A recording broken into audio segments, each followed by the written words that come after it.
Beleza, galera? Começando mais uma aula de programação orientada a objetos, e nessa videoaula nós vamos dar continuidade à introdução à programação Java. Então essa aula aqui, ela é uma continuação da aula passada, né? Então essa aqui é a parte 2, onde nós vamos conhecer o comando de entrada, os comandos de estrutura de seleção, laço de repetição, como se cria uma função, tá? Na linguagem de programação Java, para que depois a gente consiga entrar na orientação a objetos. Então a gente está dando toda uma base para o aluno conhecer a sintaxe da linguagem, para que a gente possa então começar a criar nossas classes e fazer os relacionamentos de herança, encapsulamento que existe na programação orientada a objetos. Então, começando pelas entradas. Então, a entrada de dados no Java, tá? A forma da gente dar entrada de dados no Java via terminal é utilizando o scanner, tá? Então, a entrada de dados via terminal é utilizando o scanner. Uma das formas de ler os dados em Java é por meio de um objeto do tipo scanner. Então, o scanner, pessoal, ele é um objeto que nós vamos instanciar dentro do nosso programa, tá? Então, ele é instanciado desse argumento aqui, ó, como argumento do system.in, ou seja, a entrada do meu sistema, né, vai ser um objeto do tipo scanner que ele vai estar lendo o que o usuário digitar no teclado, tá? Então, por isso, se dá a entrada de dados do Java, se dá por meio desse objeto scanner. Como é que a gente declara o scanner na nossa linguagem de programação Java? Então, a gente declara aqui scanner, o nome dele, nesse caso aqui eu estou dando o nome de Leia, tá? Mas pode ser o nome que você desejar. New scanner, estou criando um novo objeto, passando como argumento, como parâmetro, system.in, tá? A entrada do sistema. Uma das formas de eu dar a entrada no meu sistema é utilizando o scanner, ok? Em seguida, essa classe pertence ao pacote java.util, ok? Então, isso significa o quê? Que a gente deve importar, tá, o java.util.scanner para que ele possa ser reconhecido, para que esse comando, para que essa linha que a gente está criando aqui possa ser reconhecido. Como é que a gente faz isso, então, pessoal? Eu estou com a minha IDE aberta, né, com o meu Eclipse, e aí eu digito Ctrl Shift O. Tá? Ao final, quando a gente não precisar mais do nosso objeto Leia, nesse caso aqui é o Leia, né, do tipo scanner, a gente pode fechar o Leia com leia.close. Então, todo objeto que é criado no Java, ele precisa ser finalizado, ele precisa ser fechado. E como o Leia ele é um objeto do tipo scanner, então ele precisa ser finalizado com leia.close, ok? Então, fazendo isso na nossa IDE, tá? Estamos aqui com o nosso programa funcionando, tá? Então, aqui é o nosso escopo inicial, né? Então, tem a meu pacote intro. Dentro do intro, eu tenho a minha classe programa, que é o meu programa principal. E aí, ele é public static void main, vimos isso na aula passada. E agora estou declarando scanner e o nome dele é Leia. Então, new scanner system.in. Percebo que tem aqui um vermelhinho, né, embaixo, né, do texto scanner. E aqui, ó, se vocês observarem, vai dar uma mensagenzinha dizendo que ele não reconhece. Ok? Então, o que a gente tem que fazer? Ctrl Shift O. E aí vai abrir essa janelinha para a gente adicionar a biblioteca java.util.scanner. Então, você digita, seleciona e ele vem aqui para cima, ó, pessoal. Tá? Então, vai constar aqui em cima, ó, import, estou importando java.util.scanner para ele reconhecer esse objeto que eu vou estar criando no meu programa. Beleza? Ainda assim, olha, percebo que ainda vai dar um alerta dizendo que você criou o Leia, esse objeto Leia do tipo scanner, está ok, só que você não finalizou. Não é uma mensagem de erro, é apenas um alerta dizendo que você criou um objeto e não finalizou ele. Então, para essa mensagem sumir, a gente tem que colocar leia.close, né, fechando o nosso objeto Leia que nós criamos.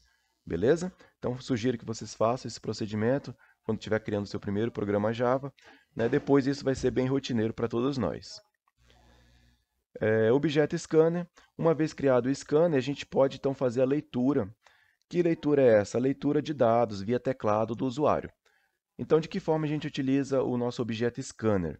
Tá? Então, dessa maneira aqui, ó, cria uma variável x do tipo inteiro, e aí essa variável ela recebe, ó, leia, então criei o meu objeto leia do tipo scanner, então agora eu chamo ele leia.nextInt. Isso quer dizer que ele vai ler os dados que o usuário digitou no formato de inteiro e vai jogar dentro da variável x, ok? Outra maneira também de fazer a leitura é com o tipo de dado double, né? Então aqui tem uma variável y do tipo double, e aí eu faço leia.nextDouble, ok? Ele vai ler já no formato double, lembrando que o Java ele é fortemente tipado, né? Então ele exige que os tipos de dados sejam bem definidos. Por fim, essa variável z do tipo string, né? Como essa é a leitura padrão do scanner, né? Então não precisa especificar, né? Olha só aqui, ó, leia.next. Eu não preciso dizer next string, como aconteceu nos outros dois tipos, porque o padrão dele é ler os dados do teclado do tipo texto, né? Do tipo string. Então aqui basta eu colocar next, leia.next, e ele faz a leitura para a variável z, ok? Então eu sugiro que vocês digitem esse trecho do código onde fazemos a interação com o usuário. Solicitamos um número inteiro e aqui nós lemos esse número digitado pelo usuário. Depois pedimos para digitar um número decimal e aí nós lemos, né, next double, né, nessa variável y do tipo double. E aqui nós solicitamos uma palavra do usuário e aí guardamos na string, nessa variável z do tipo string. Beleza? Isso aqui é para a gente treinar essa leitura de dados utilizando o scanner. E aí, com relação à leitura de palavras compostas, né, no Java a gente tem um comando específico que faz a leitura de toda essa estrutura de caracteres.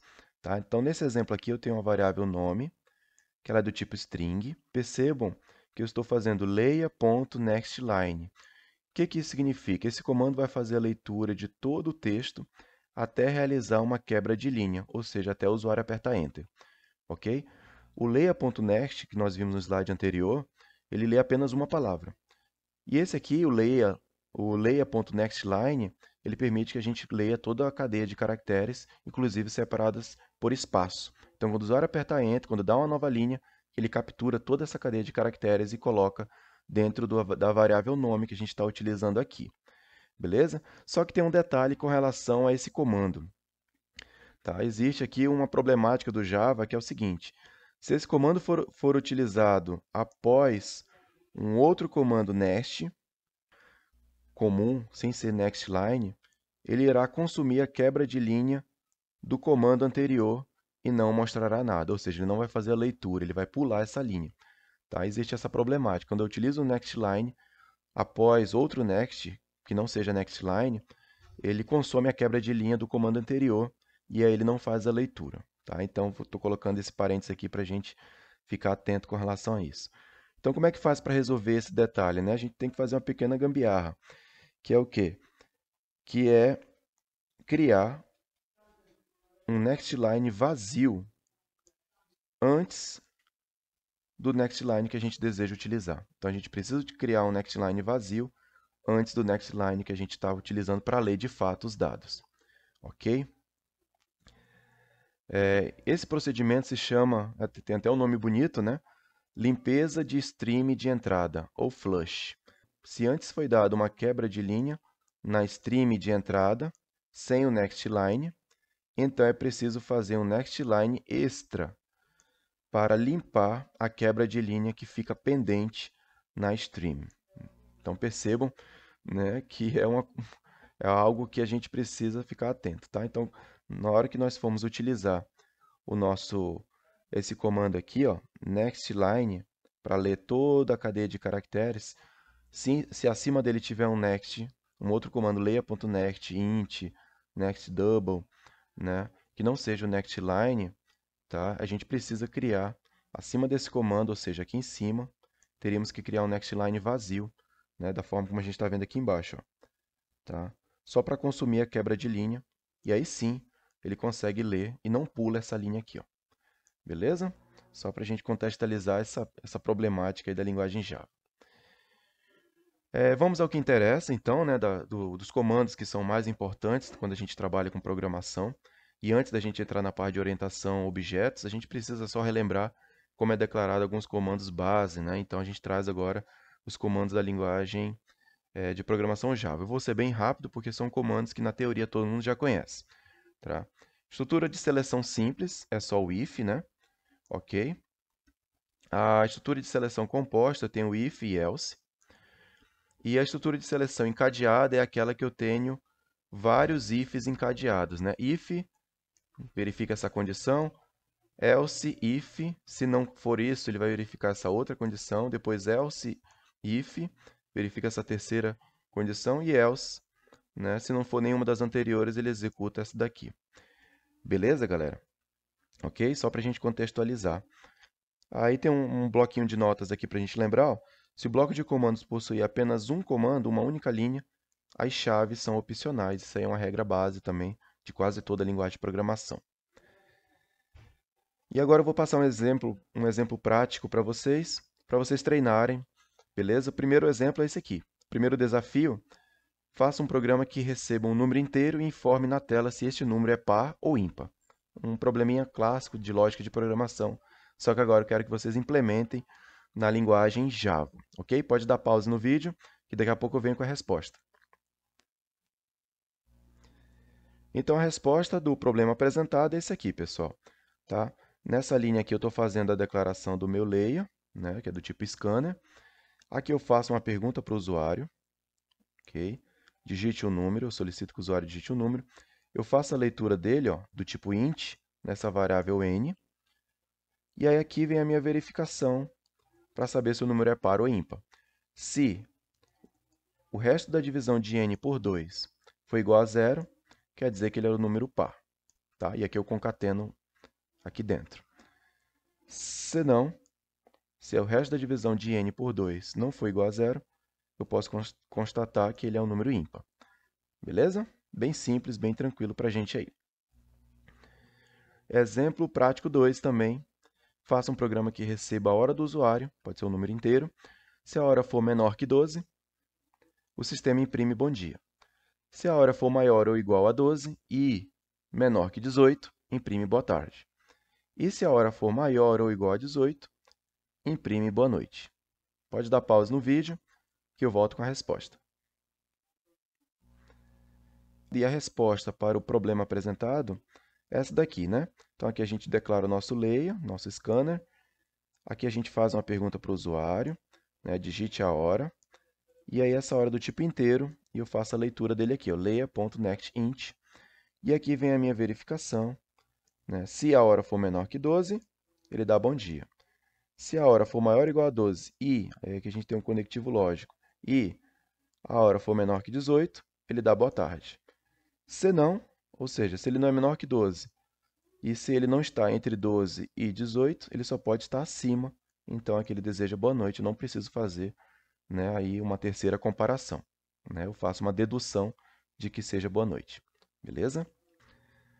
Estrutura while. Então, aqui é o comando while, também eu acho que todos já conhecem, né? Quem já trabalhou com linguagem de programação.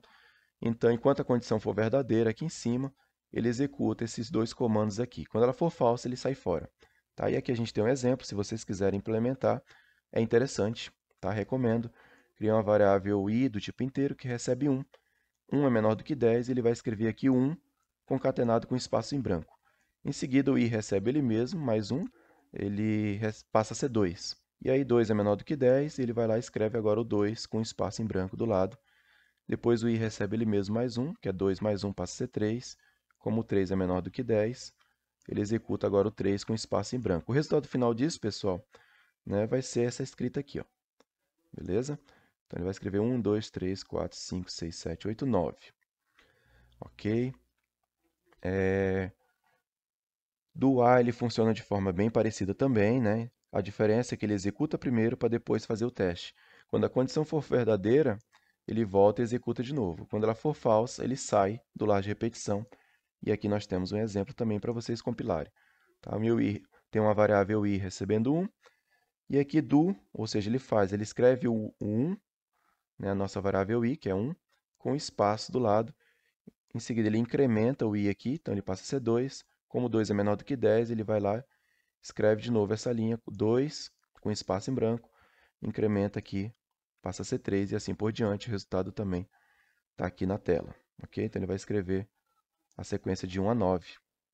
Quando ele se torna 10, né, quando ele se torna 10, ele não entra mais.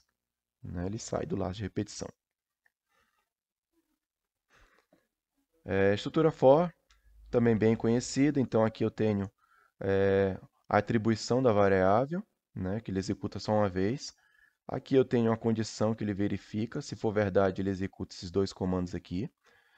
No final ele incrementa, né, a variável, então ele faz toda vez que ele executa o bloco de comandos ele incrementa e depois ele volta aqui para a condição para saber se ainda é verdadeiro. Se for verdadeiro ele executa de novo esse trecho aqui e incrementa novamente, depois ele faz a condição e assim por diante, beleza? Aqui embaixo a gente tem um exemplo prático, também recomendo que vocês implementem.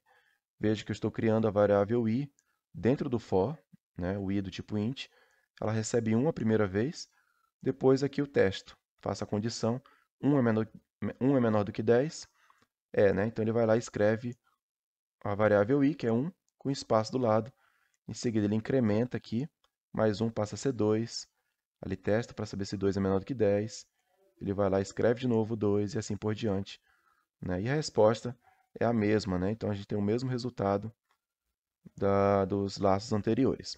Beleza, galera? Switch case também é uma estrutura opcional ao if e else, tá? Encadeado. Quando eu não quero utilizar um if else encadeado, e é possível também que eu implemente uma condição de teste de valor, eu posso utilizar o switch case, tá? Dessa maneira aqui, né? Então tenho aqui a minha variável que recebeu aqui um valor e eu vejo aqui, ó, switch, né? Eu vou escolher minha variável e vou dizer, se ela for 1, caso ela seja 1, faça isso. Caso ela seja 2, faça isso aqui. E o default se ele não se encaixou em nenhum caso 1, nem o caso 2, o default é o padrão, né? Por padrão ele vai escrever esse texto aqui, beleza? Aqui tem um comparativo, tá? Então aqui tem um comparativo do if else encadeado, tá? Que eu solicito um número inteiro do usuário, tá? Guarda em x, e aí eu verifico se x for igual a 1, a variável dia recebe domingo. Se x for igual a 2, a variável dia recebe segunda. Se a variável x for igual a 3, a variável dia recebe terça e assim por diante. No final, ele escreve o que tem dentro da variável dia. De modo paralelo, nós temos aqui uma alternativa que é o switch case. Funciona de forma bem parecida. Eu solicito o número do usuário aqui, ó, em x, e aí a minha variável dia está pronta. E eu faço aqui switch, escolho aqui x. Então, estou escolhendo aqui o x. Caso ele seja 1, a variável dia recebe domingo, né? E caso seja 2, a minha variável dia recebe segunda. Caso seja 3, recebe terça e assim por diante. Tá? E no final, tá, eu escrevo o que tem dentro da variável dia. Ok? Só para a gente ter, se quiserem testar. Tá? Recomendo, fiquem à vontade. Expressão condicional ternária ela é interessante porque ela é pouco utilizada e ela é muito otimizada. Até rimou, né? Então, a expressão condicional ternária ela é interessante porque ela é uma forma de otimizar o if-else. Então, estrutura opcional ao if-else quando se deseja decidir um valor com base em uma condição. Bora ver na prática. Tá? Aqui eu vou ter uma condição. Se for verdadeiro, ele executa o que está aqui. Se for falso, o que está aqui. Por exemplo, 2 é maior do que 4? Não, né? Então, o caso falso, ele executa isso aqui. Então, vai ser 80, que ele vai mostrar. 10 é diferente de 3? Né? Então, como essa condição é verdadeira, ele executa o que está nesse primeiro caso aqui, que no caso é Maria. Então, ele mostra Maria. Vamos ver um exemplo prático na programação? Eu tenho aqui toda essa estrutura, galera, olha. If else, que eu tenho um preço de 34,5 e um desconto. Se o preço for menor do que 20, o desconto ele recebe preço vezes 0,1. Se não, o desconto recebe preço vezes 0,05. Então, essa aqui é a minha condicional if else. Agora, vamos comparar com a condição ternária. Olha só o tamanho. Meu preço recebeu 34,5, igual aqui em cima, né? Igual aqui, ó. E aí, olha só onde está tudo aqui. Minha variável desconto, que eu declarei aqui, ó, né, no meu if else, ela está recebendo o quê? Essa condição ternária, o resultado dessa condição ternária, ou seja, se o preço, que é 34,5, for menor do que 20, ele executa preço vezes 0,1. Se não, ele executa preço vezes 0,05. Então, como o preço é 34,5, né, ele não é menor, então ele vai executar esse segundo trecho aqui, certo? Beleza? Se ele fosse menor, né? Caso essa condição fosse verdadeira, então ele executaria esse trecho do código. Então percebo que é bem mais otimizada a questão da condição ternária. Chegando na reta final dessa videoaula, podemos criar funções também no nosso programa Java, né? Essa função ela pode ser elaborada pelo programador ou, né, elaborada aqui, ó, pelo próprio programador, ou ser uma função do próprio sistema. Esse exemplo aqui, ó, system.out.print, ela é uma função do próprio sistema. É uma função que quando a gente chama ela, eu passo aqui, ó, a string para ser mostrada, certo? É uma função do próprio sistema que ela é preparada para mostrar alguma coisa na tela. Essa outra função, ó, public static int, é uma função do tipo inteiro, chamada maior, tá? E ela está preparada para receber dois valores do tipo inteiro, x e y, vão ser colocados aqui dentro da minha função maior, certo? Então, ela aqui é uma função que foi desenvolvida pelo programador. Então, aqui, ó, que nós temos? Dados de entrada e saída. Funções pode receber dados de entrada. Então, esses dados de entrada é chamada de parâmetros ou argumentos. Beleza? Então, nesse caso aqui, olha só, o meu parâmetro é esse aqui, ó, x e y. Esse é o meu parâmetro para que essa função aqui possa rodar. E aqui também, ó, na função do sistema, o meu parâmetro é essa stringzinha aqui. Tá? São os argumentos. As funções podem ou não retornar uma saída. Então, se elas não retornarem, elas se comportam como um procedimento. Tá? Se elas retornarem, elas se comportam como uma função que tem um return, que retorna algum valor ali para a função que chamou. Em orientação a objetos, as funções, pessoal, elas vão ser categorizadas, tá? Mais para frente, as próximas aulas, a gente vai começar a falar de orientação a objetos. Então, as funções, elas vão ser alocadas dentro de uma classe e elas são chamadas de método. Tá? Então, eu vou criar uma classe professor e dentro dessa classe professor eu vou ter várias funções, ou seja, vários métodos referentes ao professor. Por exemplo, vou criar uma classe aluno que todos os métodos referentes ao aluno vai estar na classe aluno. Então, essas funções que na programação estruturada ficam soltas no programa, na orientação a objetos, elas ficam alocadas, categorizadas dentro da classe. Ok? Aqui a gente tem um exemplo de função. Então, essa função maior, ok? Ela recebe como parâmetro x e y. Ela é public static int, ou seja, eu posso dizer que ela é uma função que recebe dois parâmetros, e ainda posso dizer que ela retorna um inteiro. Ok? Então, ela retorna um valor do tipo inteiro. Bora ver onde é que a gente está retornando o inteiro. Como o nome diz, ela é uma variável chamada maior. Ou seja, eu vou receber dois números, está aqui, ó, que vai estar em x e vai estar em y. E aí eu vou verificar quem é maior e retornar o valor maior. Então, criei aqui uma variável local, chamada max, do tipo int, e aqui eu faço a minha verificação. Se x for maior que y, então max recebe x. Se não, ou seja, se o y for maior que o x, então max recebe y, e aí eu estou dando aqui um return, return max. Então ele vai retornar o maior número dentre os dois, concordam? Então por isso que eu posso dizer que ele retorna um inteiro, ó, tá? Com base nesse retorno aqui. Então essa aqui é uma função, então essa aqui é uma função que recebe dois dados de entrada, né, dois parâmetros, recebe dois parâmetros de entrada e retorna um inteiro para a função principal. Onde é que está a função principal? Vamos descobrir agora, né? Então, onde devo elaborar uma função no Java? Está aqui a minha função maior, que a gente acabou de ver do slide anterior. E onde é que eu devo alocar ela? Né? Aqui está o meu programa principal. Então, aqui está o meu programa principal. E aí, onde é que eu posso alocar? Onde é que eu posso declarar essa função maior? Na linguagem de programação C é sempre antes, mas na linguagem Java pode ser tanto antes como depois. Beleza? Então, a função pode ser declarada antes ou depois do programa principal, que é a minha função main, né? Que é essa aqui, ó, public static void main. Mas sempre dentro das chaves da classe. Então, essa classe program, né, ela tem que ficar por fora, né? Ou seja, essa função aqui ela tem que estar dentro da classe, né? Ou seja, dentro das chaves da minha classe. Beleza? Só se atentar com relação a isso. E aí, temos a nossa função declarada.